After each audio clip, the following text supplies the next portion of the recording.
1 Peter chapter 5. That's where we will be looking at verses 1 through 7. Put the outline up so you can see that, and if you've been following along, taking notes, that way you're able to keep that outline going in your personal notes for personal study. But really, when we look at these 7 verses, it seems to break down into kind of two different ways. The first part is going to primarily be focused on exhorting elders, and then verses 5 through 7 deals a lot with humility and the importance of living with that humility. And so if somebody could, let's just look at the first section for a moment, and somebody read verses 1 through 4 of 1 Peter chapter 5. The elders who are among you I exhort, I who am a fellow elder and a witness of the sufferings of Christ, and also a partaker of the glory that will be revealed. Shepherd the flock of God which is among you, serving as overseers, not by compulsion, by willingly, not for dishonest gain, but eagerly, nor as being lords over those who entrusted to you, but being examples to the flock. And when the chief shepherd appears, you will receive the crown of glory that does not fade away. So those verses there is all about Peter exhorting those who are elders. He starts in verse 1 and sort of gives his qualification for being able to give this exhortation. And, typically when you think about the qualifications, if you will, that are given, usually that's at the very start of the book. And of course Peter does that, but he does it again right here and notes the fact that he is an elder, and then he is also a witness of the sufferings of Christ, and he'll be a partaker of the glory that will be revealed. And so that qualifies him to be able to give this exhortation, to give this wonderful charge. And that's exactly what he does. So the first verse, you see Peter's qualifications, and then verses 2 and 3 is the charge, the encouragement, the exhortation that he gives. And then verse 4 is a reminder of the reward that is waiting. And so in those verses, though, it's primarily focused on exhorting elders. Thinking through the verses that Benjamin read for us, you look at Peter. And Peter, of course, is addressing this now to the elders who are among you. And he says, I exhort. What is it that qualifies Peter to be able to do this? He is a fellow elder. What else? He's a witness of the sufferings of Christ. And he's also a what? He's an apostle, but thinking specifically right here, he's also a partaker of the glory, right? Glory that will be revealed. And so that's specifically, yes, he is an apostle, that qualifies him. He's a Christian, he's all of these things, but just looking specifically at verse 1, that's what he's giving right now to lead into this charge. And what is it specifically in verse 2 that he is exhorting or charging the elders to do? To shepherd the flock of God which is among you. All right, so it involves shepherding. What else are the elders to do? You serve as overseers, and then in what way is that to be done? Willingly, right? Not that you're being forced into it, not that someone is twisting your arm and making you do this, but you are willingly doing it.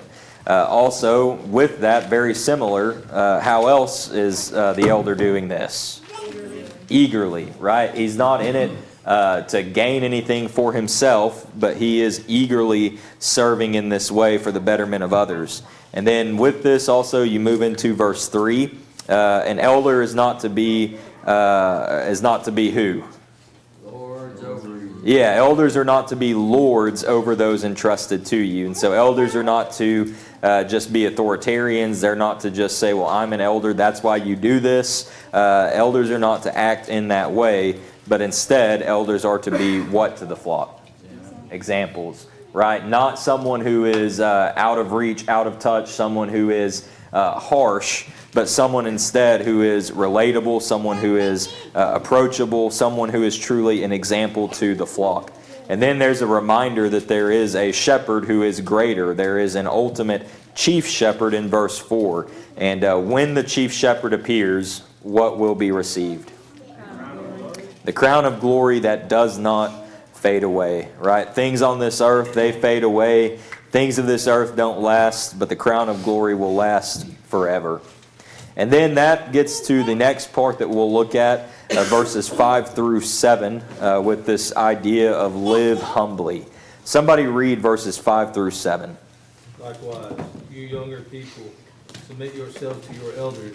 Yes, all of you be submissive to one another, and be clothed with humility. For God resists the proud, but gives grace to the humble. Therefore humble yourselves under the mighty hand of God, that he may exalt you in due time, casting all your care upon him, for he cares for you. So these verses all focus in on humility and submission. You have verse 5, the first part of it, with the focus on submit to elders. My understanding of this right here is connected right back to what Peter was just dealing with, talking about elders of the church. And so I know it does bring in the fact of younger. And so some look at this and say, well, this is the idea that those who are younger should be submissive to those who are older. That is true, but I believe that comes in more when it comes to the second part of be submissive to one another and be clothed with humility. And so the first part of this, like I say, my understanding is this is submission to the elders within the congregation.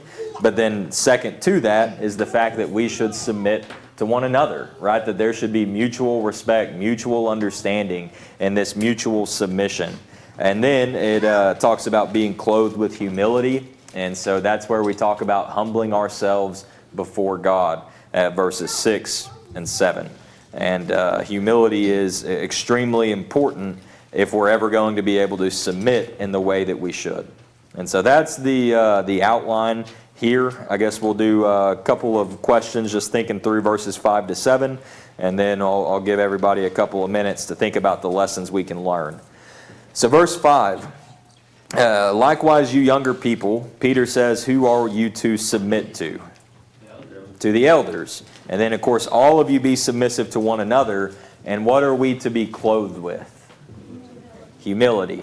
Now why is humility so important? That's the quote that Peter gives. Without you won't be submissive, for one. Well, yeah, without humility you won't be submissive. And as Peter puts it here, God resists who? He resists the proud, meaning God resists the ones who are not humble. But instead, what does he give to the humble? Grace. So if you want grace, what must you be? Humble, right? Don't think any higher of yourself than you should. Don't think that you are, deserving of more respect just because of who you are, anything like that. But instead, remain humble and let God give grace. Because without that humility, then God will not give us the grace that we so desperately need. Verse 6, Peter goes on talking about humility, and he says to humble yourselves under what?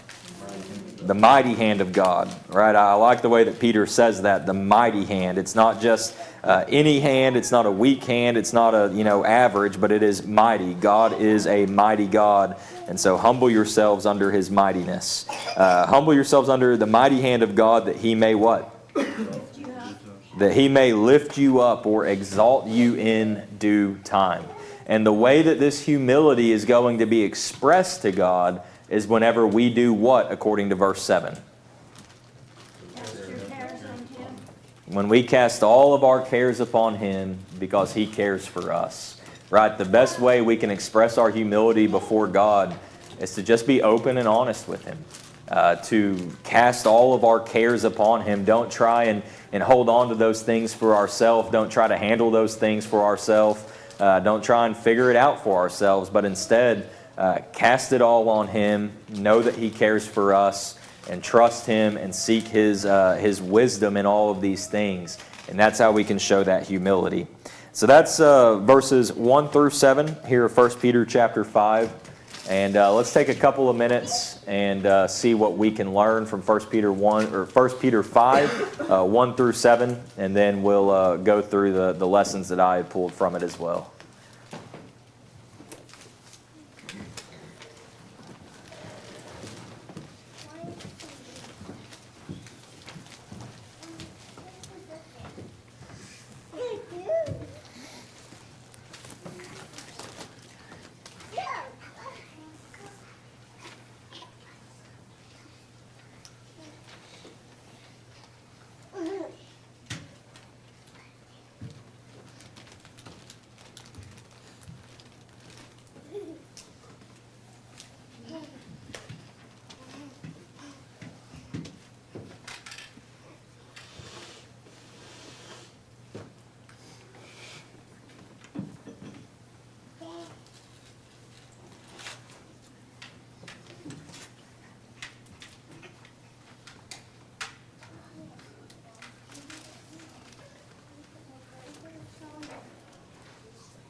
let's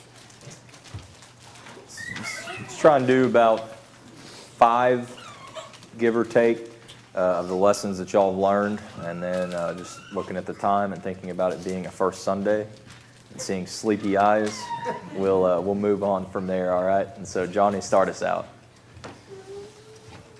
If we read this,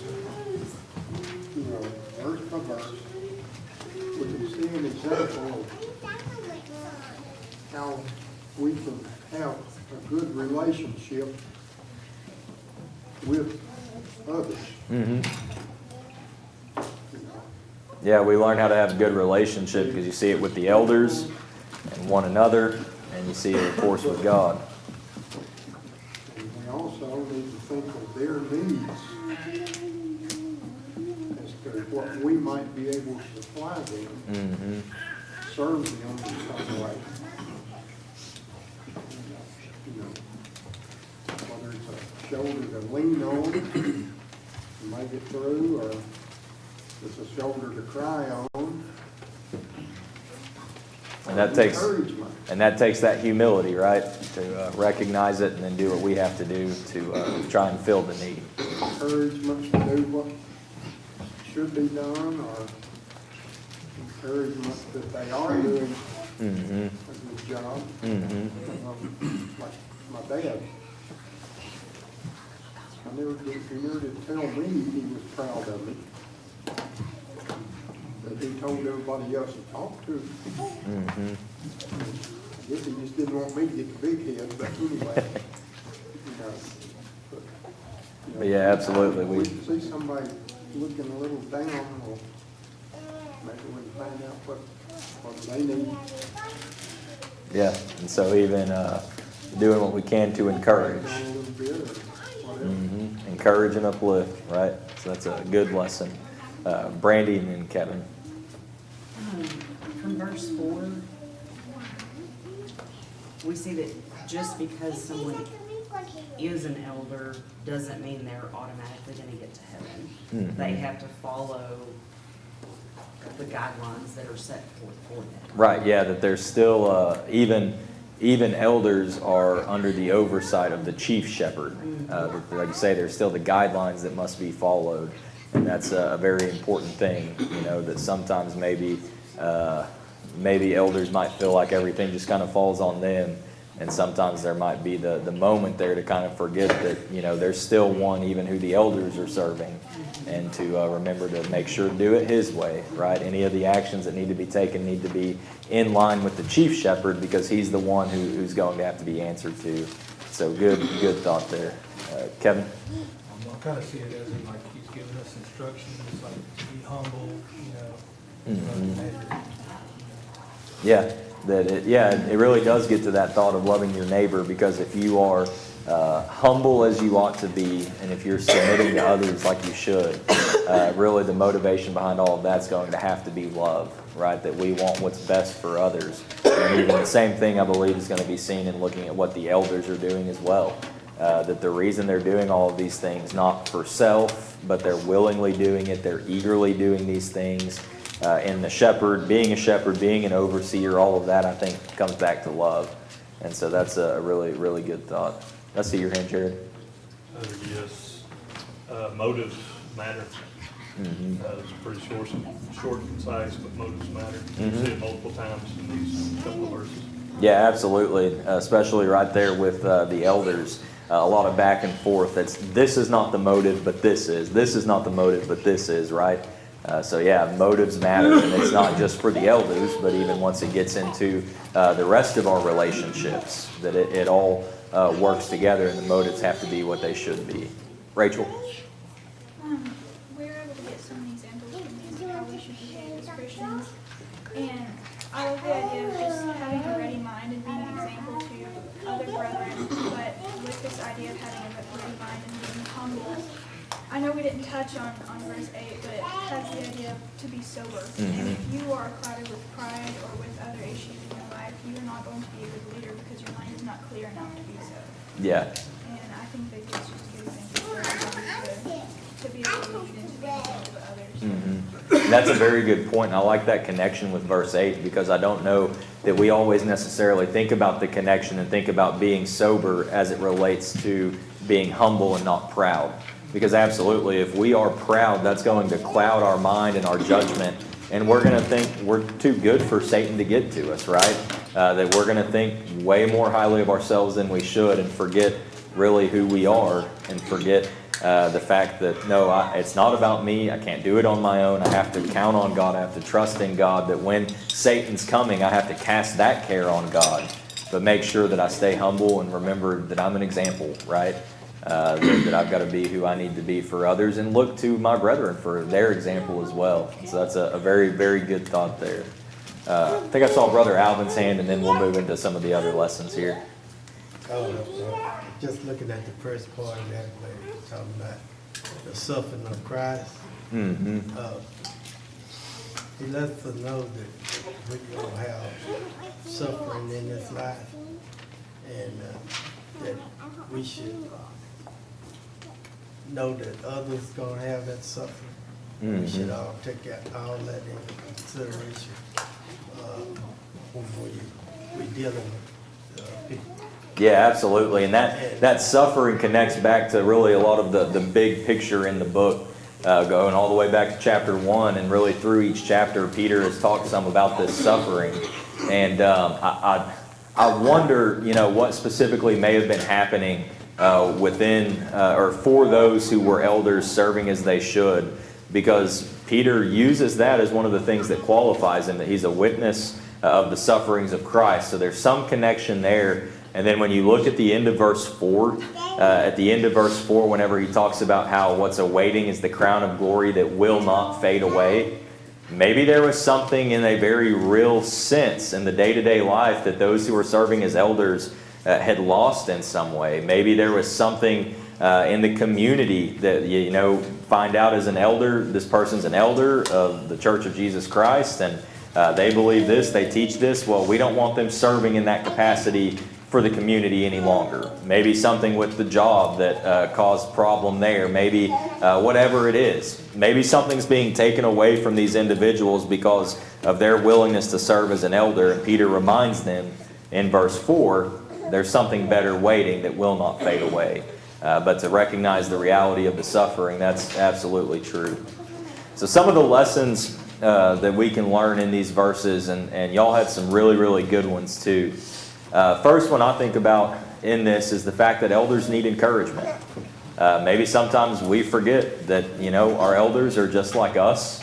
But a lot of times within the congregation, there are a lot of things that the elders are dealing with that we don't always know about. There are things that maybe that they are aware of, that it's going on, that, it causes a lot of stress, a lot of anxiety, a lot of worry. And these things that's going through their mind that sometimes we just don't know how much we appreciate the job that you're doing. We just don't always know how far that may go. Peter right here finds it fitting to take a moment here in this letter that he's writing to all the Christians to take a second to just stop and focus and encourage and exhort the elders. And I think that we could do well to learn from that. And just remember that our elders need encouragement. Also from verse 2, we find the fact that elders shepherd. Sometimes we think about a shepherd and we think about it in the sense of being a noun. But really, shepherd is a verb as well. And that's what the elders are to do. They are to shepherd. Shepherds shepherd. Elders shepherd, right? And to think about what all a shepherd is tasked to do. If one is a shepherd over sheep, then that shepherd is going to make sure that the sheep have a safe place to graze, that they have plenty of provisions, that there's plenty of grass to eat, that there's plenty of water to drink, that there's going to be some shade, there's going to be some sun. They're going to do everything they can to make sure that the flock is provided for. And that's, spiritually speaking, what the elders do. As elders shepherd, they make sure that we have everything it is that we need, that we're safe, that we're protected, that we have every possibility to grow and to mature, and that we are taken care of all the while. And so elders are to shepherd, right? Shepherd the flock of God which is among you. Then we also find that elders oversee. looking at how the elders serve as shepherds, they are to be overseers. And this is an interesting one that I don't know how much I really had thought about it. And because generally when I think about this idea of oversee, the way that the word in the original language works is essentially that you put a scope on something and you look it over. And so you are literally overseeing and you're looking ahead and making sure that no danger is coming in. But one of the things I found interesting when I was just kind of doing a quick word study on this go around is that this word also carries with it the idea of care and provide. And so it makes sense that a shepherd will care for and provide for the flock. That in overseeing the flock, it's not just trying to look ahead to something that may be going on, but it's looking at the flock and recognizing this particular sheep needs help in this area, or this sheep over here is struggling in this area. And a good shepherd is not going to just see that and say, well, hopefully they'll get the help that they need. But what's a shepherd going to do? A shepherd's going to work to meet the need, to help that sheep get what they need to be successful and to carry on. And that's what it means truly to oversee. Elders are to serve as overseers.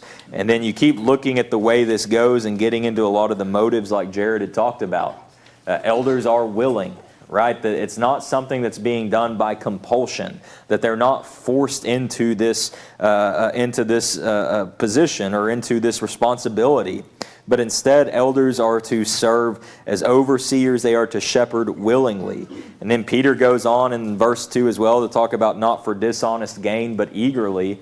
And to me, what that says is that elders are to be selfless, that they are giving up certain things, that they're not trying to take advantage of others, that they're not trying to take for themselves and have dishonest gain, but instead they are eagerly giving up what could be theirs for the betterment of others. Right? That's being selfless, that I'm willing to forego things for myself for the betterment of others, and that's what elders are to do. But also in verse 3, elders are stewards. Peter says, nor as being lords over those entrusted to you. Elders are simply stewards. That the flock is whose flock? It's God's. And the elders are simply those who have been tasked to shepherd for a short period of time in the grand scheme of things. To recognize that it's not all about the shepherds, that it's not all about what they say goes, but it's all about God. And whenever the shepherds realize that they are working for God, that can change the way that the interactions happen within the congregation. That can change the way that the shepherding and the overseeing is being done. For the elders to always know that they are merely stewards of what God has entrusted to them. And then, of course, to realize that they are to be examples. And if an elder is going to be an example, that means that an elder needs to be active in the lives of others, that they need to be seen, that they need to be visible, that it's not, again, that they're out of reach, that they're out of touch, that they're out of sight, that they're hidden away in some back office somewhere and no one knows who they are. But no, they live a life of being a true example of what it looks like to be a child of God. Because even though they are shepherds over the flock of God, they're still within the flock of God, because there's still a chief shepherd who is over them. And that's getting into verse 4. When you look at that thought of having the chief shepherd, that's a reminder that Jesus is above all. That while, yes, the elders have authority within the local congregation, it's all authority that comes from the chief shepherd, because he has all authority. Jesus is over and he is above all. And then verse 5, to make sure that we, as a congregation, as individuals, that we submit to our elders and we submit to one another. That's what Peter says must be done. Thinking about the relationships that we can enjoy, and even, Kevin, like you pointed out, love your neighbor, right? If we have the love we need to have, then we will submit to one another in the right way. We'll submit to our elders as we should.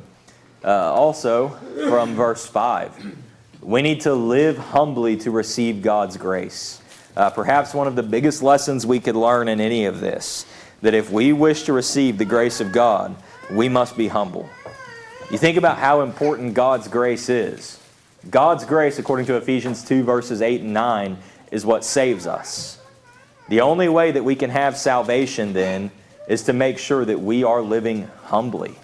If I want to be saved, I must be humble. I cannot allow pride to take over. Also from verse 7, moving on, what we find in verse 7 is that God cares for me.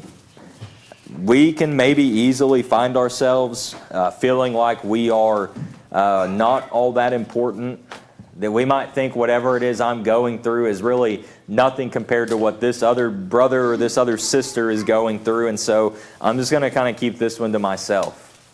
But realize, if it's something that is a worry or a concern for me, I need to understand who else it's a worry and a concern for.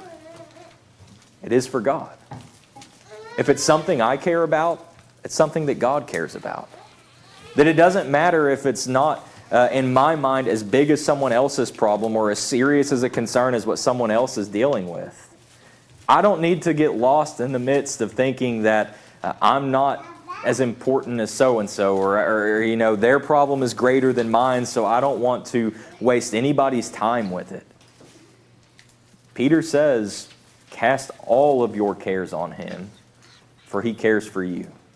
Not just the cares that I think are important, not just the cares that I think others want to help me with, but how many of the cares? All of them. Whether I think they're big or I think they're small. And the reason I do it is because I know that God cares for me. Yes, he cares for all of you as well, but I can never forget the fact that he cares for me. And don't you ever forget the fact that he cares for you. A lot of good lessons we can learn in this section, but I want us to just think for a moment about that very last one, about how it is that God cares for me, how God cares for you. There may be something that's going on in your life right now that you haven't wanted to burden others with. Have you at least taken it to God? But also know that we want to be able to help bear the burden with you. That we want to be able to pray with you. We want to be able to pray for you. But that can be a challenge to do if we don't know how to best do that. There may be a care in your life, but don't forget that God cares for you. And don't forget that we care for you as well. If there's anything you need, won't you let us know as we stand and as we sing.